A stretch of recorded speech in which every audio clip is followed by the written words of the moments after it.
광주 재개발 현장 건물 붕괴 사고와 관련해서 어제 저희가 위태로운 철거 현장 모습 전해드렸는데요.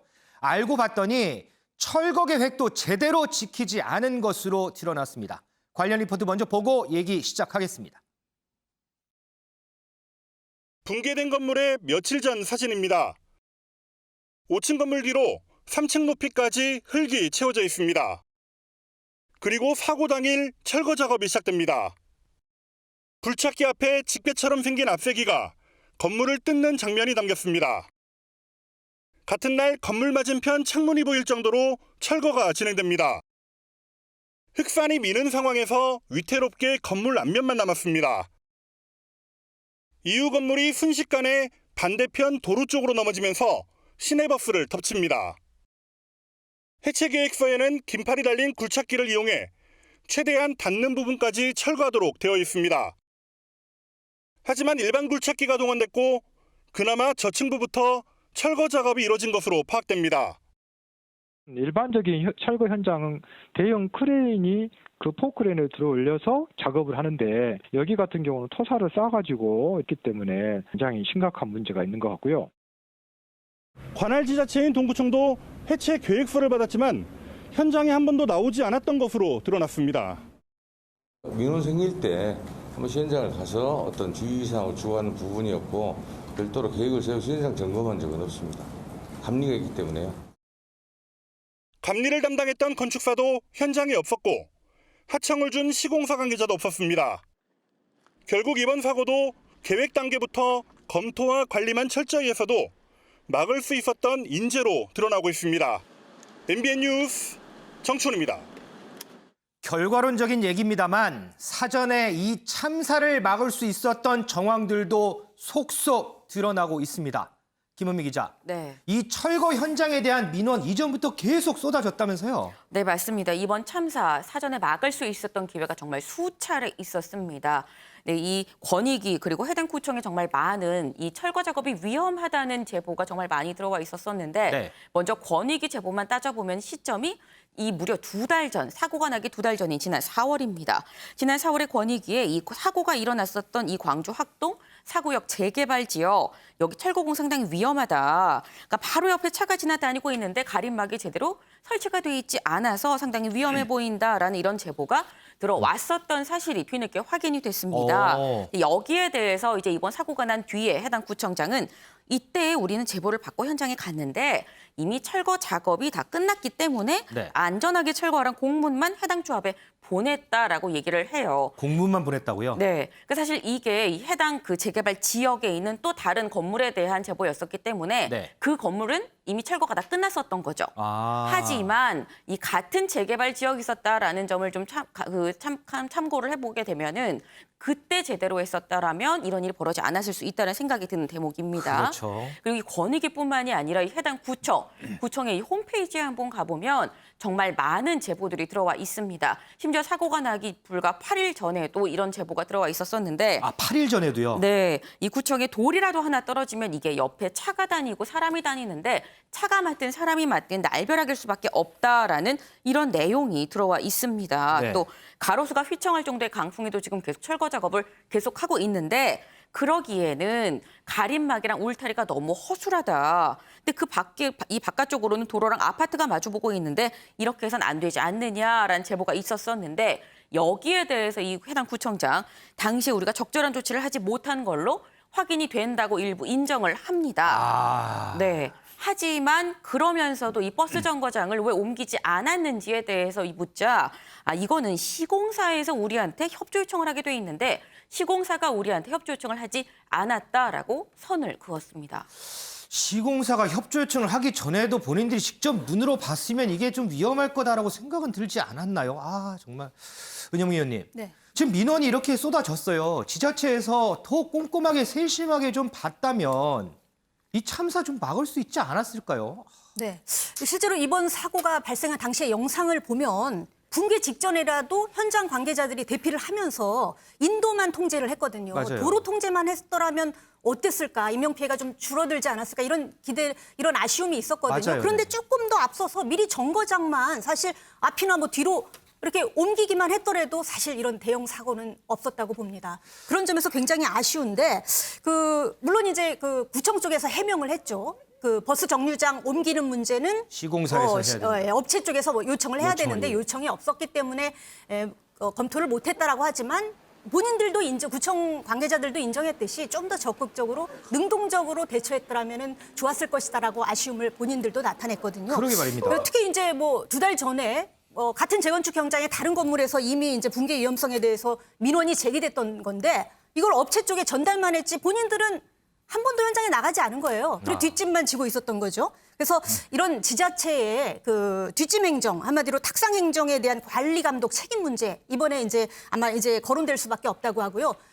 만약에 이제 책임이 있는 걸로 판결이 난다면 당연히 처벌을 받아야 될 겁니다. 그런 부분도 짚어봐야 될 것 같고요. 특히 이제 지난해 5월에 이런 철거 건물의 철거 공사의 안전 규제를 대폭 강화한 건축물 관리법이 새로 시행이 됐거든요. 맞아요, 네. 그때 뭐라고 했냐면은 5층 이상의 건물이라든가 일정 규모 이상이면 지자체에 해체 계획서, 한마디로 철거 계획서를 내고 그럼 지자체가 그걸 꼼꼼히 봐가지고 허가를 내주도록 되어 있어요. 그래서 만약에 이번에도 해당 지자체가 해체 계획서를 제대로 받는지 이 부분도 아마 살펴봐야 될 것 같고요.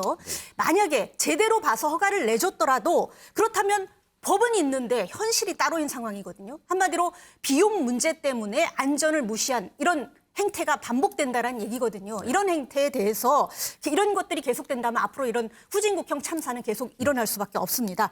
그래서 이런 산업 현장의 재해 같은 경우에 CEO의 책임을 좀 더 강화한 처벌하도록 한 중대재해처벌법이 내년부터 시행이 되는데 그렇죠, 일단 네. 이제 일정 규모 이상만 일단 먼저 시행을 해요. 이런 부분들을 비롯해서 일단은 제도적인 미비점이 없는지 책임을 강화하는 업체의 책임을 강화하는 부분은 없는지 이런 것들도 다시 한번 좀 점검을 해봐야 된다고 생각을 합니다. 이 황망한 사고에 사랑하는 가족을 잃은 유가족의 심정 누구도 이해를 못할 겁니다. 말도 못할 심정일 겁니다. 윤정 기자. 네. 이 안타까운 사연들이 또 계속해서 속속 전해지더라고요. 네, 맞습니다. 특히 이 생사가 갈렸던 안타까운 부녀의 사연이 전해지고 있는데요. 이 아버지와 이 딸만 5 있는 집의 막내딸. 네. 이 막내딸이 요양원에서 암투병 중이던 어머니의 이 면회를 가던 길이었습니다. 부녀가 거의 매일같이 어머니 면회를 갔다고 하는데요. 아하. 이날도 평소와 마찬가지로 이 어머니한테 전화를 해서 곧 도착할 것 같다라고 얘기를 하고 전화를 끊었는데 전화를 끊은 지 10분도 되지 않아서 이렇게 사고를 당한 겁니다. 네. 상대적으로 버스의 앞자리는 충격이 좀 적었거든요. 그 이유가 그래요? 이 가로수가 있었는데 네. 이 가로수가 이 건물의 잔해를 좀 막았기 때문에 버스 앞자리는 좀 충격이 적었고 버스 뒷자리는 이 건물이 무너진 충격을 그대로 받은 상황이었습니다. 이 가로수가 이 완충제 역할을 좀 했군요. 네, 그런데 이 완충제 역할이 있었던 이 앞자리에는 아버지가 타고 딸은 뒷자리에 탔던 겁니다. 아하. 결국에 아버지는 살았지만 이 딸은 결국 숨지고 말았는데요.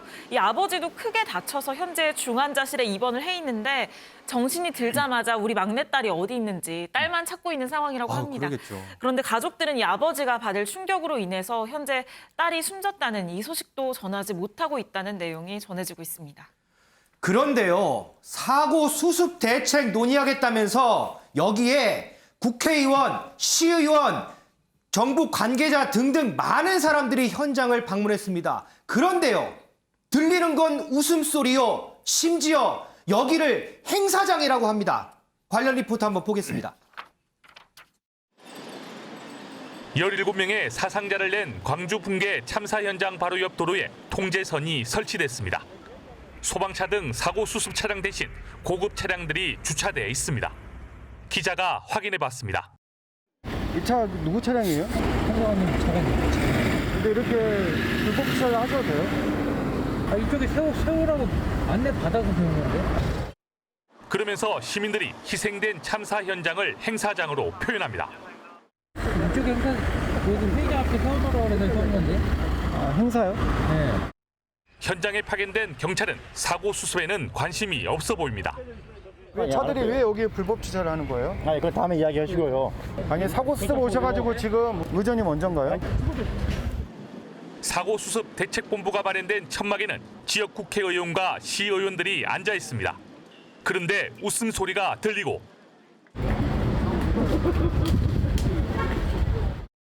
카메라에 찍힐까봐 조심하라는 말도 나옵니다.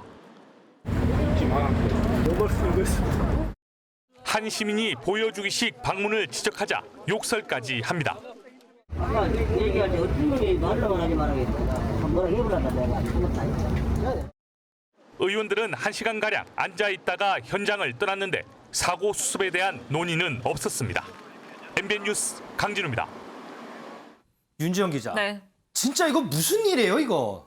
그러니까요. 이 참사 현장 바로 옆에 이 사고 수습을 위해서 통제선이 설치가 되어 있었는데 저 통제선 안에 있는 차량들 리포트에서 보셨겠지만 사고 수습을 위한 소방 차량 등이 아니라 저렇게 고급 승용 차량들이었습니다. 이 정부 관계자는 해당 차량이 행안부 차관의 차량인데 이 회의장 앞에 세우라고 경찰 안내를 받았다고 얘기를 했는데 이 심지어 저곳을 이 행사장이라고 얘기를 하기도 했습니다. 도대체 참사 현장을 어떤 마음으로 온 것인지 정말 의구심이 들 수밖에 없는 그런 얘긴데요. 그래요, 진짜. 심지어는 이 경찰 역시 사고 수습보다는 의전에 더 열중하는 듯한 이런 모습까지 포착이 됐고요. 이 앞서서 리포트에서 보신 것처럼 이 사고 수습 대책본부가 마련한 천막에 지금 17명의 사상자가 나온 정말 대형 참사, 인재로 불리는 참사인데 여기에 모인 지역 국회의원들과 시의원 웃는 모습도 보였고 심지어는 기자들이 보고 있으니까 웃지 말라라는 얘기까지 했다고 합니다. 의원들이 1시간 정도 앉아있다가 갔는데 사고 수습 관련 논의도 없었다고 하는데요. 정말 차라리 저렇게 올 거였다면 오지 않는 게 100번 나았었을 것 같습니다. 이현정 의원님. 네. 제가 그냥 읽을게요. 하하하 웃습니다. 행사장이라서 웃는 겁니까 이거? 참 기가 막혀서 말이 안 나올 지경입니다. 정말 이 사고 전에 저기 계시는 시구의원들이 한 번이라도 사고 현장을 와봤더라면 또 민원을 위해서 저 환자 체크를 했더라면 또 공무원들이 와서 한 명이라도 와서 했더라면 과연 저런 사고가 있었을까요? 그러니까 사고 나기 전에는 아무도 오지 않다가 이제 사고가 나니까 다들 저렇게 와서 자리를 차지하고 있고 또 위에서 뭐 차관이나 장관이 오면요. 그 브리핑 다 처음부터 다시 새로 해야 됩니다. 그렇죠. 공무원들은 또 그 자료 만들어야 돼요. 자, 그러다 보면 실질적으로 사고 수습에 그 집중을 해야 되는데 유가족들이나 그게 전혀 집중하지 못하고 윗사람들 뒤치다꺼리만 하고 있는 상황입니다. 저는 이게 참 우리의 지방 정치, 그다음에 이제 중앙 정부 모두가 다 이게 지금 상당히 문제라고 생각이 드는데 국회의원들은 법만 만들면 다 되는 것처럼 법 만들어 끝나버리고 또 공무원들은 매번 저런 사건 터질 때마다 사람이 부족하다고 이야기를 합니다. 근데요, 구청에 한번 가보십시오. 거기 앉아있는 사람들 굉장히 많습니다. 과연 현장에 가볼까요? 정각 6시 되면 다 퇴근합니다. 자, 조금이라도 자기 지역에 구의원들, 시의원들이 좀 돌아다니면서 저런 위험을 발견하면 저거를 사실은 구청에다 이야기를 하고 미리 하려고 그래서 사실 지방자치 하는 거 아니겠습니까? 시의원, 구의원들이 뭐 하겠습니까? 자기 동네를 누구보다 잘 알기 때문에 저기 미리미리 가보고 위험 요소를 발견해서 그런 것들을 이야기를 하고 수습하는 게 그게 이 지방자치 하는 분들의 할 일 아닌가요? 그렇죠. 근데 이게 다 끝나고 난 다음에 저렇게 와서 또 웃기까지 하고 기자들 보니까 조심하라 그러기도 하고 정말 저런 양식 없는 분들이 저렇게 시의원, 구의원을 하고 중앙정부에 뭐 간부를 한다는 게 저는 정말 이것 때문에 이게 바로 저는 사고 원인이라고 봅니다. 딴 게 있는 게 아니고요. 정말 저런 하나하나의 정말 것들이 다 모여서 저런 사고가 일어나고 2019년도에 서울에 똑같은 사고 일어났습니다. 있었죠. 자, 그러면 잠원동에 똑같은 사고 있었어요. 그러면 최소한 저 정도 벌어지면 그런 부분에 대한 경각심은 있어야 될 거 아니겠습니까? 그렇죠. 어떻게 저런 모습으로 저는 하는지 저는 또 시간 있으면 또 지나갑니다. 저분들 또 다음에 선거 나오면 또 당선됩니다. 정말 똑똑히 보셔야 될 것 같습니다. 그런데 가셔서 정말 사고 수습 대책은 논의는 하셨습니까? 사랑하는 가족 하루아침에 이런 유가족 생각하시면 정말 이러시면 안 됩니다.